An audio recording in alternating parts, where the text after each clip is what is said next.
Hey everybody, we're back with another movie. It's not a first run movie, it's not a last run movie. It's last year's 2019 surprise Oscar winner, Parasite, directed and written by one Bong Joon-Ho, which you might recognize as the director and writer of The Host, Mother, Sea Fog, Okja. Perhaps Snowpiercer might be a title that a lot of Western audiences are familiar with. He wrote this film, he directed it, he won some Oscars. Jim, I knew nothing about this movie other than I thought it was a Korean horror film when I was going in to watch this movie. Cecily wanted to watch it because she's become a Bong Joon-Ho disciple recently, and I was completely blown away. I staggered out of that movie theater like, the hell did I just watch? Did you have any expectations? What was your first watch like, etc., etc.?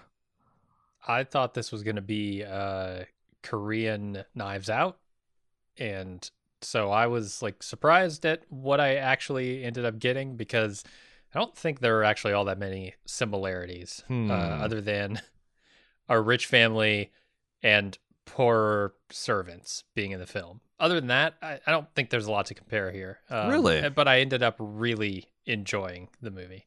You don't think, because like, though I can't remember if that's the recommendation I made of it to you or when we first started talking about it, or if it's something everybody was making that, because it does seem like they're both essentially black comedies, at least a large part of the structure. They're also they're explicitly a social critique of, social stratification and the haves versus the have-nots and the attitudes that are between there, crossing personal lines, crossing professional lines.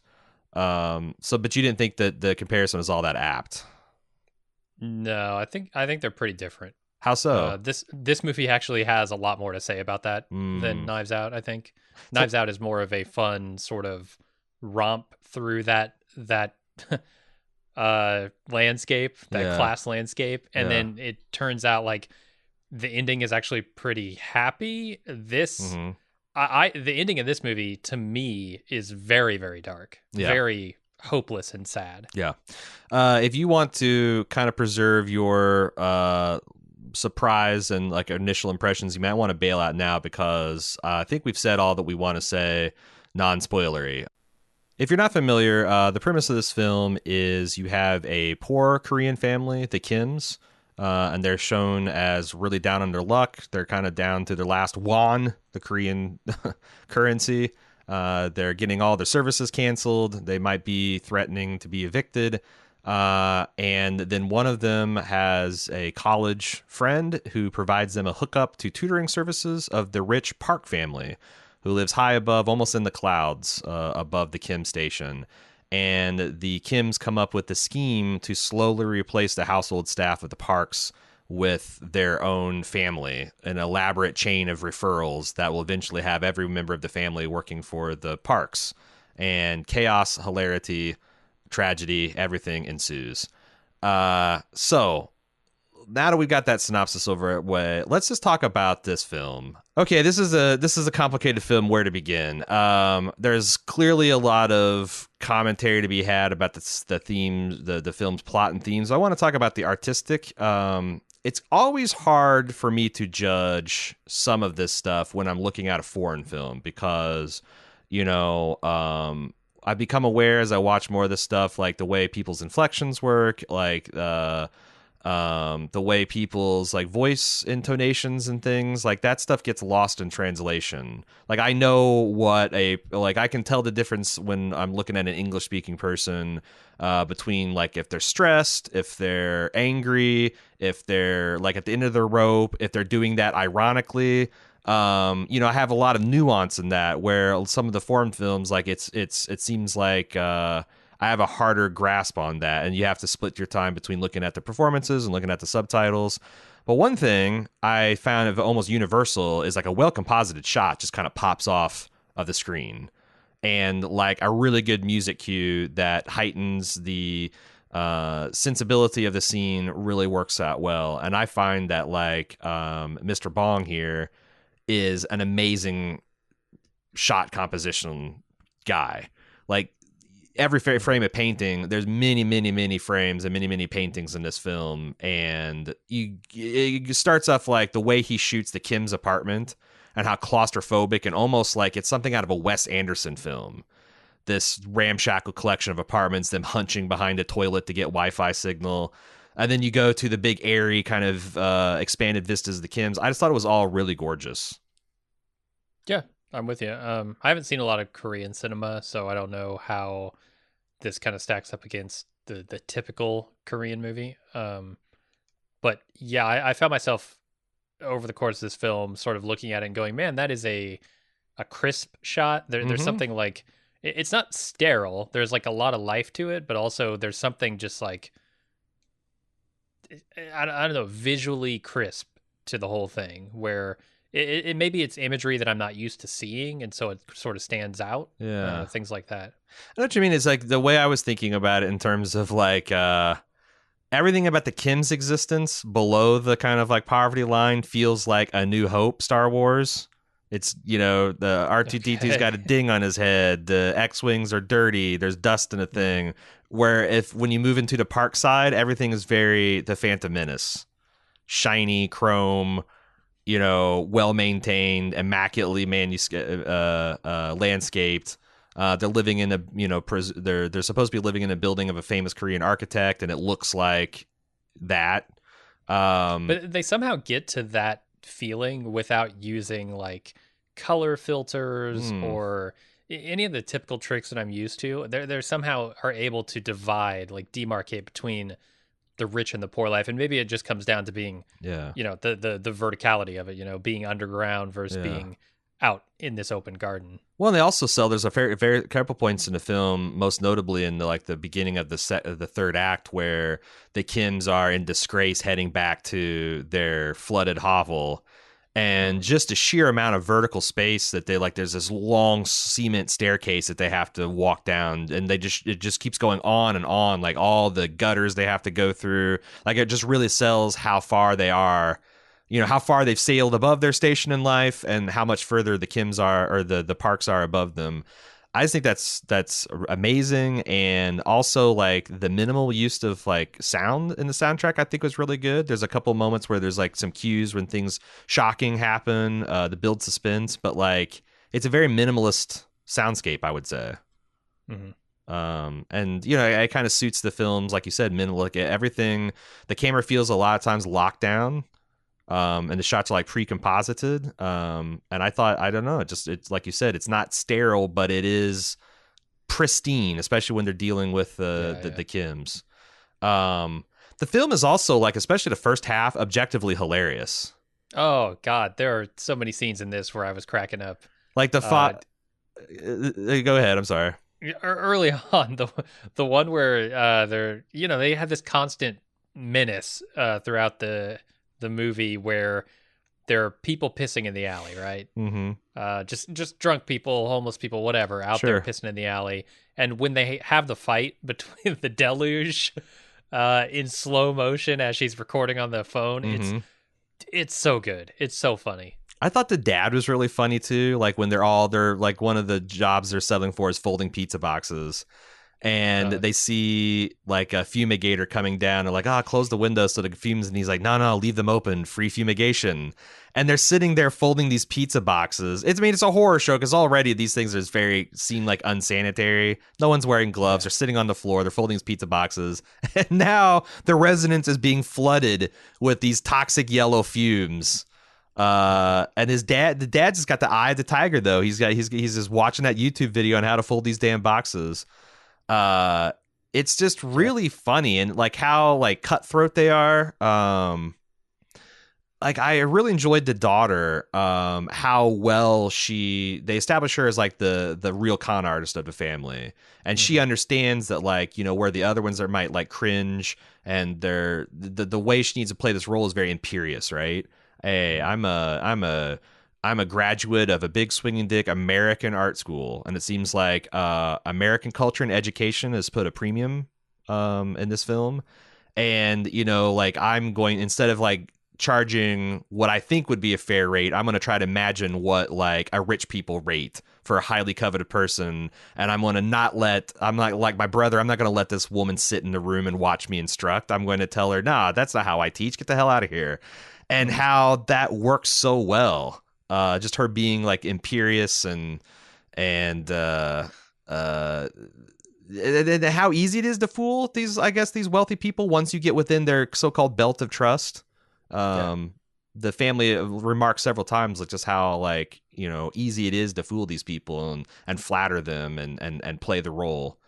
And that's where some of the comedy comes into, some of these schemes that they cook up to, the panty scheme in particular, Hmm. I thought was pretty funny. But there's just a lot more comedy that I really loved, like the scene where the I guess the main character of the story, the son of the Kim family, goes in and he's pretending to be this tutor, this English tutor for the daughter, Hmm. and he's looking at this painting that the youngest Dasong, or I think his Hmm. name is, Hmm. the youngest Park kid Yeah, the one's has crazy done, about and he's the. looking at it. He's like, "It's a chimpanzee, right?" Uh-huh. And she says, "A self-portrait." And he takes this long pause Uh-huh.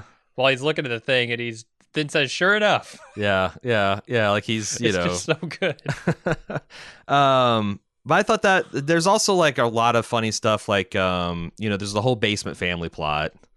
Mhm. And when that kind of blows up into Kim's face and they're taken hostage, and the former housekeeper is doing these like grandiose proclamations about how they're going to bring the family, then she's doing it in the style of like a North Korean news anchor. And Uh-huh. I've thought about like And he's uh like, "You're the best at impersonating North Korean news anchors." yeah, like imagine that, like I was just thinking like how crazy that must be to like imagine if you live in Detroit and like right across the Canadian border in like Winnipeg or something, they're just talking mad shit about America all the time and how Yeah. they're imminently going to destroy the capitalist pigs and blah blah blah. Like, and you don't have to like look it up on YouTube. It's literally being broadcast. Like there's Mhm. radio stations and TV stations. Like I never thought about how absurd and funny that might be to South Koreans to be able to hear these delusional, radio stations from their less fortunate neighbors to the north. But I thought that stuff was really funny too, and one of the few moments of like comedy left in the film because it gets pretty bleak and grim after that. Um, It so does. Yeah. and then I also think there's some interesting like so this film establishes this concept of crossing the line, which means something very different from the Kims and the Parks, and you gradually appreciate that as like if you got a car driver and he's picking up girls and fucking girls in your Mercedes Benz, it's pretty obvious crossing of a line. If the help gets overly familiar and overly involved in your affairs, that crosses the line too. Um, but what's brilliant is because of the stage that he's set and the way he's chosen to film this stuff, there's all these vertical and horizontal literal lines. Like in this architect's house, there's this nearly transparent seam in the windows. That the first time we meet the lady of the park house, the mother, the wife of the famous Korean industrialist, she is passed out at a patio table, and the housekeeper comes and it's kind of like you can see her like, Jesus, how am I going to handle this?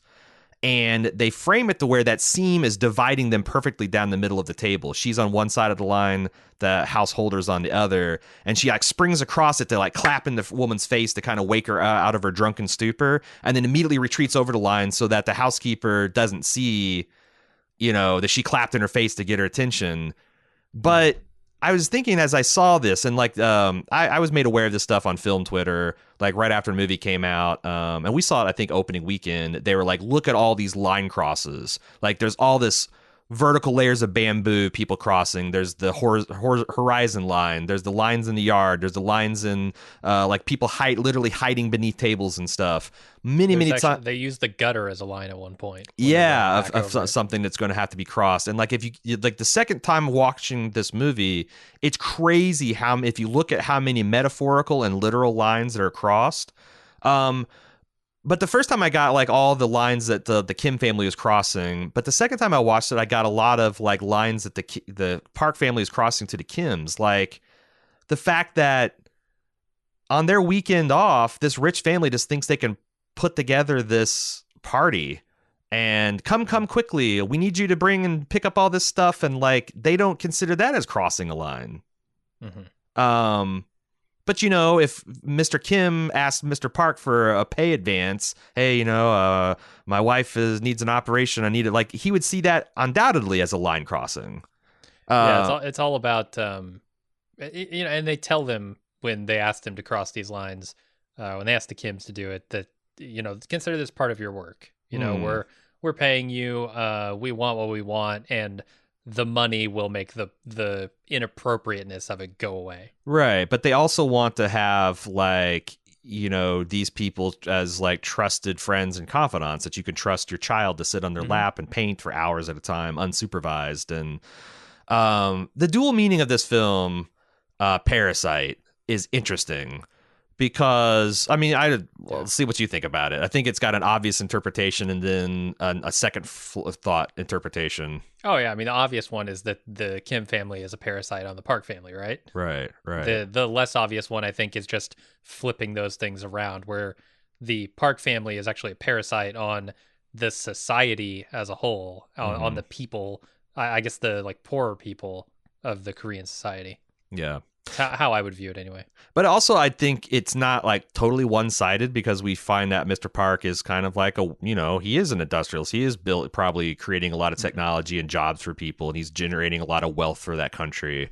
So like, it's so interesting because following people writing about this is interesting to see. Like I read a lot of interesting think pieces from critics who clearly got this internal dichotomy that like the Kims are the obvious parasites feeding off the rich, wealthy kid, vice versa. But there was a couple like upper middle class and higher critics and like people on Twitter that were clearly horrified at the idea that the Kims would be seen as like protagonists in this film. Like, it shakes them to their core, the idea that their housekeeper, their gardener, really might be doing this shit. And I guess, like, in a very Fight Club kind of way, we're the people who take out your trash and watch your children and clean your clothes. It is terrifying to find that the people that you trust in your home to do this intimate labor might actually hate you and look to take advantage of you. It should be terrifying, right? Yeah. Right? That's the whole point. It should be terrifying. Like, you can't treat people poorly and then expect to not be terrified of the retribution of that poor treatment. Like, that's how it goes. Yeah, like, that's the price you pay. They pay the price of not being able to live a decent life, having to scrounge by and hoping that, the next catastrophe won't just do away with them. Yeah. And you have to live with the horror that maybe they're fucking somebody in your Mercedes Benz. Mm-hmm. Ooh. Yeah. Yeah.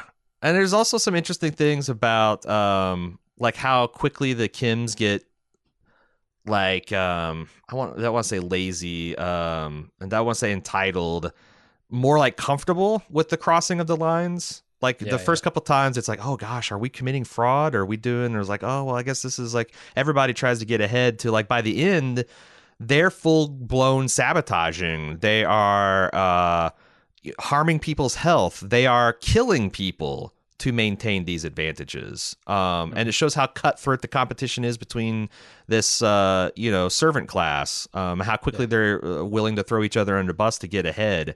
I just, because like, there's a couple of scenes where I was watching the second time and I like gasp at like things like where Mr. Kim grabs Mrs. Kim's ass. And like, if Mr. Park turns around and sees that, then like the jig's up. But they're just like, and then they throw the Parks go away camping, and they throw the best act in the whole movie's launched when the Parks go away on camping. And the first time I remember, like, all this tension didn't exist. It's like, oh, this is a fun scene. The Kims are now drinking and they're having a good time.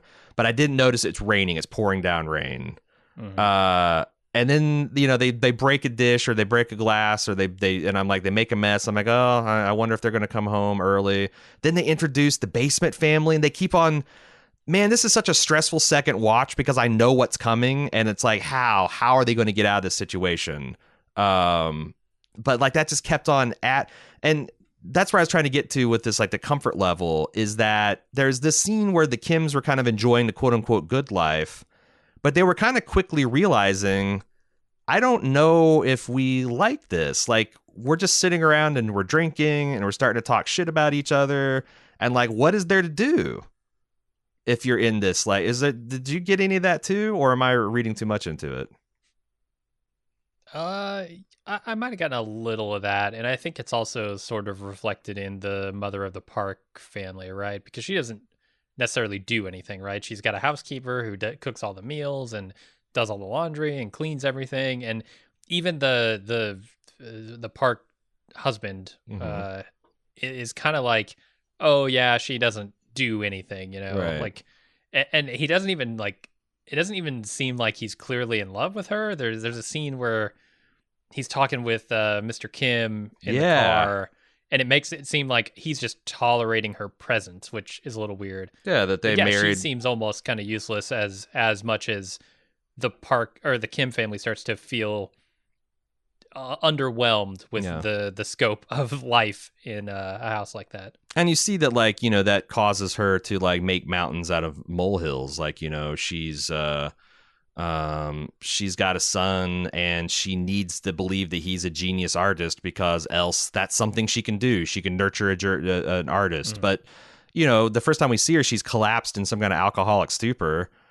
yeah. She's clearly unfulfilled in this world. Like, is she a parasite on her husband? Or their kids parasites? Like, and they also do a lot of other interesting juxtapositions too. Like, it's very jarring for me in 2020 to see people walking around in like full, you know, tribal elder chief headdresses, because it's been beaten into our head in at least our generation that's like wildly offensive. Like, you're Mm. taking sacred cultural and religious artifacts. That's essentially like a rock star parading around drunkenly in like pope robes or something.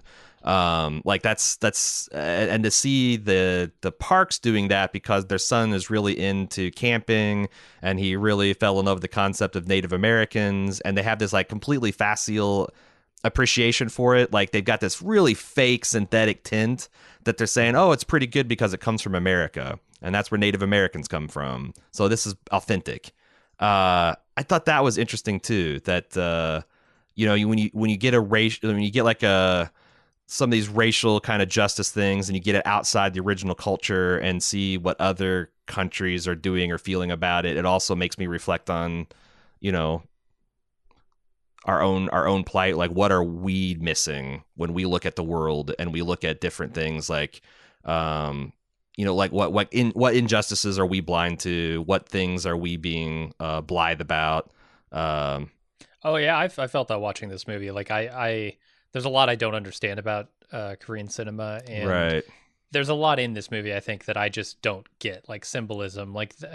So I read a little bit of an article where Bong Joon-Ho was talking about the rock, the scholar rock in this Yeah. film, Mm-hmm. and what that meant, and I was gratified to see that I had maybe picked up on the hints he was dropping, where this is sort of like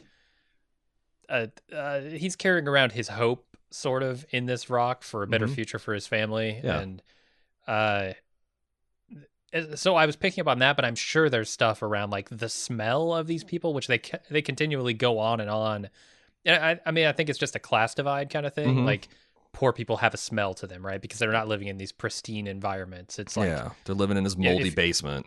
yeah, if you work at McDonald's, guess what? You smell like Big Macs 95% of the time, and that shit takes a while Mm-hmm. to wear off, right? Like, Yeah. everybody in your house is gonna smell like it.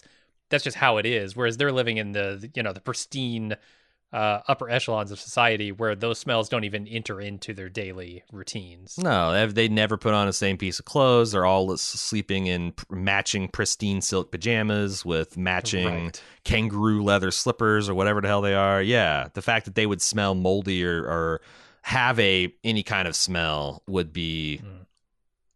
something that they can't even conceive of. And that's the other thing, is like how they don't there is truly no understanding of how each other lives. Like, when the Kims get up to the Parks and they see how like they're like jaw dropped at like when the son goes up there, the older son that's posing as the tutor, he's just like jaw drops as he keeps walking up to this place and seeing like the yard they have and like how much light and space and freedom. And then you can Mhm. tell by the way the parks act, they have no idea what it'd be like to live in like a half basement. That every time monsoon season comes around, you got to worry that it's going to flood. Yeah. Which I did a little bit of research too, and apparently that's like, those are like the typical lower class urban dwellings that people take, and that is a problem. That during monsoon season they do tend to flood, and there is a lot of mildew and mold things. Are just essentially a constant there. God, so speaking of the rain, when it rains and pours, that was one hell of a night. Like they get stuck in the park house, creeping around, trying not to get caught. And then when they get out, they get home and their home has flooded with sewage. Mm-hmm. And like, it's hilarious, like with this toilet spewing sewage into the air and like, them puking in toilets and like all this stuff is funny, but at the same time, it's so tragic. Yeah, and they tie it together karmically. Like, so this is at the end of this long night where we find out there's this basement dwelling family. There's this complex backstory where this woman has tried to stay the housekeeper of this house because she's hiding her husband, who is down on his luck and is hiding from, I think, debt creditors, in this panic room that the parks don't know about. And that breaks bad because they try, obviously the Kims have used dirty, underhanded tactics to get them all jobs there, and she's got proof of it. And there's this whole hostage scene where she has video of them essentially that she's holding hostage. But there's a scuffle. She gets hurt very badly. She takes a bad blow to the head and she's dying. She's dying of a concussion. She's throwing up. And as she's throwing up in the toilet, all the sewage is erupting on across town out of the Kim's toilet. And I felt like that was like a direct karma connection the film was making. The actions that the Kims yeah. had trying to get ahead was now biting them in the ass, and they were trying to appear as this kind of genteel middle class, professional butler type, driver, grade, servant class. And it was all being exploded in their face. All the lies, all the betrayals, all the people thrown under buses was coming back. And I thought that was a really great way to illustrate that. Yeah, and as they've sort of taken over the park house, their own house has been destroyed, right? Mm-hmm. I feel that's pretty interesting. Also, I look at the basement as it relates to like the Park family and the Kim family. We see the servant class in this movie living in basements exclusively. Mm-hmm. They're down in a semi basement for their home. The older housekeeper has her husband living down there in the basement, and the Parks don't even see the basement. Mm-mm. They don't even know the basement exists, Right. let alone know that there are people who are suffering down in those basements, people Yeah. who might not be as fortunate as they are. They don't even know they fucking exist. They don't Yeah. think about them. And the way that That's- the basement is portrayed is like this black hole that people just disappear into. And then they Yeah, also, there's this overhead shot when the Parks are sleeping on the couch above the Kims, and the Kims are hiding under coffee table. The coffee table design looks like a downward spiral with a inky black hole in the middle of it. And I thought that was still tying that visual metaphor that, like, you're right, that these people, this is sight unseen. Like the Parks, if they knew about some of these things, might feel guilty, but they've arranged their life to where they never have to be confronted with the fact that they are living in this luxury at the expense of these other people. Because, that's the other thing. Did you do any research into like some of the motivations for why Joon-Ho made this film? I know he started writing it immediately after Snowpiercer, but that's about it. Yeah, that like there's this concept of like there's something that I've seen in the Western world too in the last word. This concept of Hellworld. Like Hellworld is briefly the juxtaposition for living in the like this presumably wealthy, powerful country that also has like third world problems like children starving and whatnot. Like Hellworld is a rich pharmaceutical company charging $1,000 for a month's supply of insulin. And it's a blue collar family being arrested and their supplies of hand sanitizer confiscated because they're trying to take advantage of someone's medical need. Hellworld is a child that is selling his Xbox, and this article being passed around as an inspirational story to save his brother so he can pay for part of a kidney transplant instead of having a functional healthcare system. Korea has their own version of this. They call it Hell Joseon.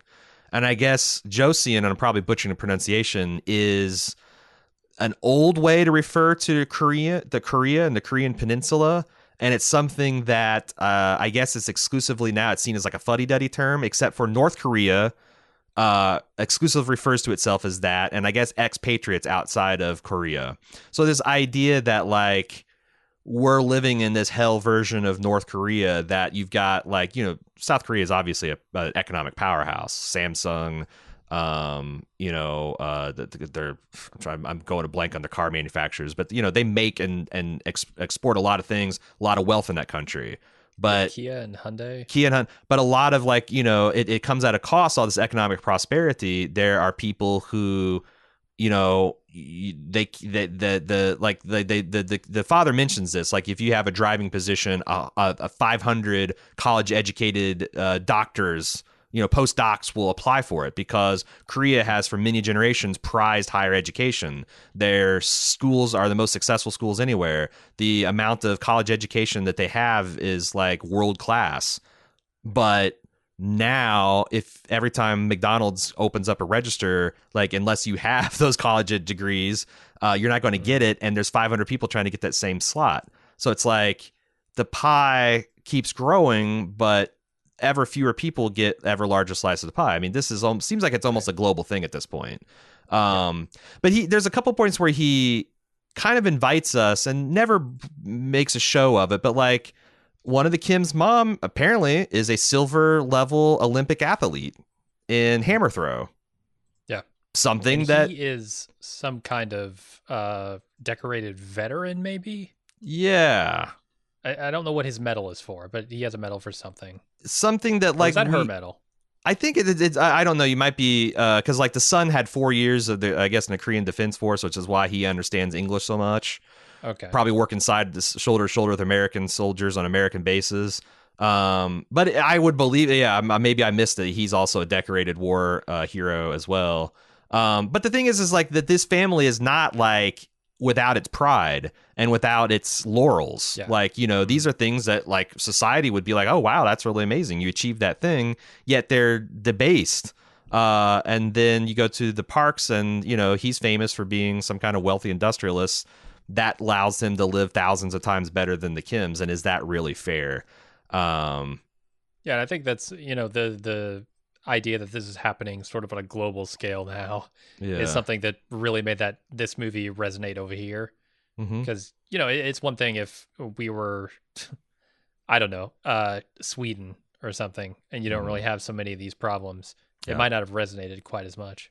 Yeah, I wonder if there is a country in the world that doesn't have any of this, where, probably not a country that doesn't have any of it, but certainly some more than others. Countries that do it better, but it does seem like the tail of the end of the 20th century and the early 21st century is an ever rapidly accelerating top class that is smaller and smaller and wealthier, and they're escaping the gravitational pull of society at an ever faster rate. In fact, right before we recorded this, I was reading an article someone wrote about, like I've read several of these stories, but essentially like there is a certain percentage of the super wealthy that are planning a post-civilization life, like island compounds, armed mercenaries, and this one New Zealand. Yeah, like do I live? You might have read the same article. Like they brought this futurist got hired, or this technology advisor's professor got hired that he thought was going to give a keynote speech at some kind of investor retreat, but it turns out he was just propounded by these questions by like 5 or 6 wealthy people, and their questions like, after the global climate collapses, would it be better to live in New Zealand or Alaska? What are ways you could maintain loyalty of like a private mercenary group if the dollar collapses? Is there any way we could like encode the food storage so we could use that as a leverage? It's just like fucking wild Mad Max type of questions being asked. And I don't know. It feels like to me, this is something I've been waking up to. I feel like we got 30 to 50 years to kind of solve this, or like they'll be beyond us. Oh yeah, automation is taking them way beyond us, and this is why I'm not. So this is probably off topic a little bit, but this is why I'm not super fond of like the UBI pitches that sort of index to like some sort of GDP, because a percentage of a thing can still be outscaled by a different percentage of a thing. So like you're talking about this runaway effect where the people at the bottom, okay, maybe they get a little bit more, but the people at the top are getting so much more that at some point they have no incentive to even keep the people at the bottom around. Right. And that's what I'm worried about. Like, you automate people out of jobs and stuff, and suddenly you're talking about, well, there isn't a driver position, there isn't a housekeeper position, there isn't. These positions don't even exist anymore. So, whether you're the postdoctorate person who's 500th in line and can't get the job, doesn't fucking matter because the job doesn't exist, period. Yeah. Grim stuff, man. And that's what this movie feels like, very grim. Like the final act is just a procession of ever spiraling madness and desperation. Because you now have this family, I forget their name, that the Kims have displaced, but they are literally like going to starve and die unless they fight back against the Kims. And the Kims are going to be they're a year or two away from being right there in that same position. So they have to have this like desperate gladiatorial struggle to fight for their position. And then at the very end of the movie, that's when the flip of the understanding of the parasite turns around, because like both of the heads of the households of the underclass warring for their scraps independently arrive at the idea that it's the parks that are the problem. The first guy, who's probably already a little insane, stabs Mama Park, and then there's some kind of thing that snaps inside Papa Kim, and he picks up the butcher knife and kills the Park senior. And then you've got this wild denouement where the father's down there in the bunker, hidden away, and run for his life, and he's sending out these coded Morse code messages that he's hoping his son sees. Man, so what's your? His son does see them. Yeah, what's your interpretation of this? So my interpretation is that he's fucked. So the ending of this movie is really sad and hopeless, in my opinion, and it's kind of symbolized, I think, with that Scholar Rock, which he's been carrying this rock around, and as much as it symbolizes hope, which I think is what it's supposed to symbolize, he puts it down. He puts it back into a river at one point. And this is sort of, I think, when he's envisioning like this future where he becomes this rich person, makes a whole bunch of money, buys the house out, and then his father is free, right? This idea that he's going to somehow overcome all the obstacles in his path and become the kind of person who can free his family from the life of destitution they've been fated with.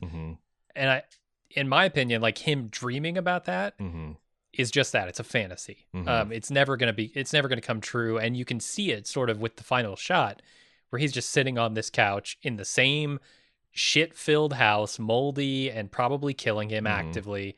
And he's just looking into the camera, and the same socks that were hanging up in the beginning of the thing are still hanging there. It's just, it's a return essentially to the status of at the beginning of this movie, which is very much one of despair. Yeah, because I remember the first time I was watching this, like that, it was so affecting, like that birthday party massacre, and I was just still reeling from that, and it just kept on piling. And then like the way he shoots this is like him narrating a future success, and I had thought that like, is this some weird Korean thing where they'll do some kind of wild fantasy sequence that seems wildly unlikely? I'm like, I'm not buying any of this. There's no way this kid is going to go from rags to riches and buy this particular thing. It's a kid who has no education. Right? Yeah. Well, he comes from a poor family, and he's brain damaged at this point. Yeah.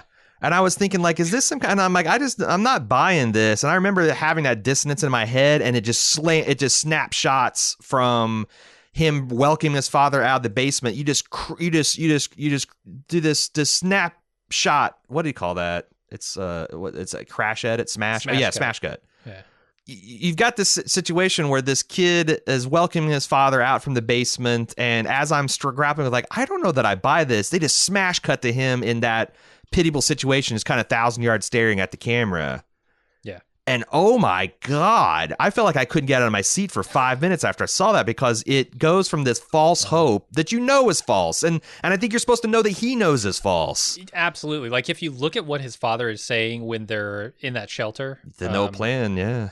when he says, "Yeah, you don't make plans. Plans are hopeless," and he somehow is still clinging to this rock, which just seems to be following him. That's his hope. He puts it away. He's got nothing, and he's doing what his father told him not to do, which is to make a plan. And so when it snaps back to reality in that situation, you kind of understand he's committing a folly here. And I think that's, even if the poor do everything right, even if they behave perfectly, they make all of the good decisions in life, one small thing could just randomly destroy them. That's all it takes. One random act. Yep. And they're screwed for life. So, and they contrast that with the Parks, who like are going on and on about how their camping trip was ruined. Oh, let's make lemons from lemonade by having all of our servants come and whip us a party together with a short notice.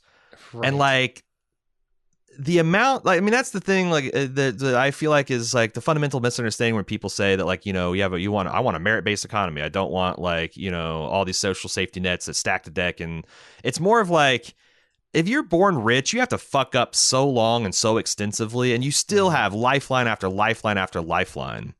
Whereas, as you said, if you're born in the working poor, you're one bad health crisis away. Like, I think about this all the time. My granddad didn't graduate high school, partially crippled entering the workforce, and with one paycheck, put 6 kids through college and retired at 55. And I think about, like, what my family would be like if my granddad broke his back at age 30.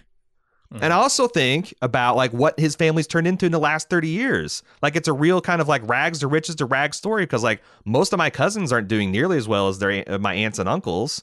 And, and a lot of them have college educations, but they're underemployed because they're just, like in rural Indiana, there's not a lot of fucking work opportunities, and they don't want to leave because that's where their family's at.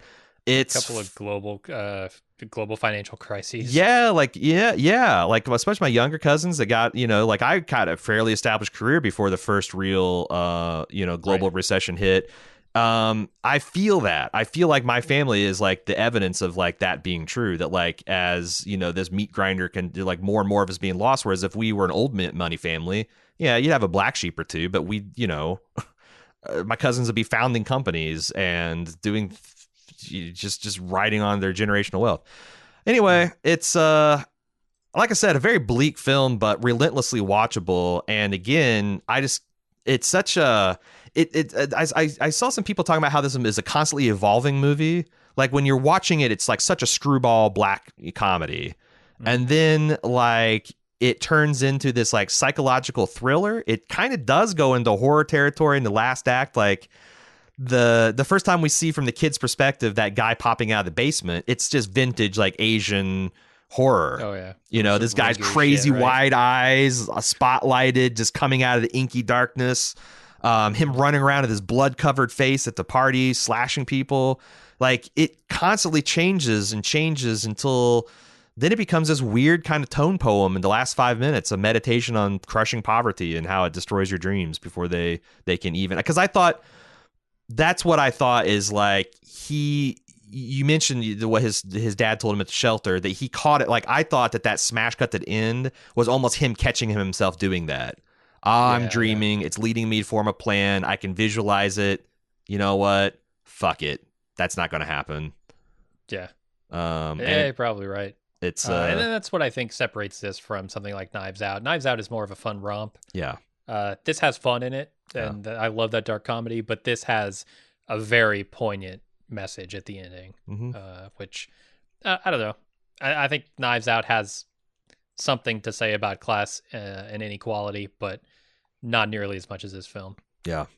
Man, I tell you what, I've rarely seen this is like almost Hitchcockian in how it ratchets up the tension in that, like, second to third act transition, using the fact that we already know what a fucking, like, a mess this house has been and what a complicated situation. And then the mom calls and says, I'm 8 minutes away. By the way, have this dumpling thing ready to go. Like, and then the excruciating tension of the Kims being stuck under the couch and the table as the Parks start fucking. And, like, also it's like, I thought that was a little bit interesting how the Parks were universally condemning this young driver fucking in their BMWs, and oh, he probably has the type of girl that would leave her panties in there is probably on meth or cocaine, and yet that's the fantasy that they used when they were like fucking. When he's like, "Oh, put on those dirty panties," and she's like, "Yes, buy me drugs." Like Okay. their That's fantasy. where they were going with that. I was I I was thought curious. I so. didn't I get thought it. that that's the illustration is like their like fun fantasy is like this lurid world that they look officially look down their nose at, but they're secretly enthralled at or enthralled Gotcha. by because I don't. They're also doing like I feel like I could watch this film a dozen more times and come away with something because they're also doing something with the Kims rapidly feeling the ennui that the Parks are encased in Hmm. just by spending an afternoon living like them. Like, oh, this is literally all there is.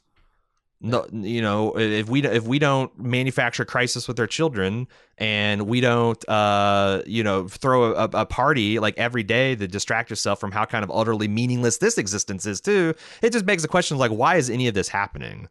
Like, Hmm.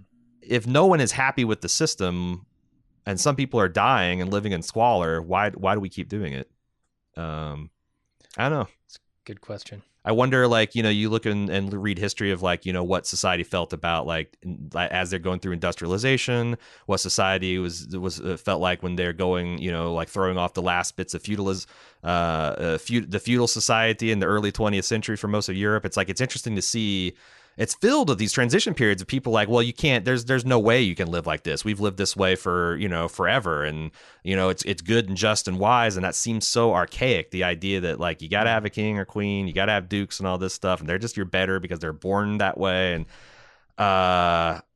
it just seems so silly. And I wonder like 100 years from now, if we'll, look back and see some of this, late stage, early 20th century, 21st century paradoxes of life, if we'll see it as like equally foolish, or if there'll only be I hope so. 100,000 people living on secure compounded islands.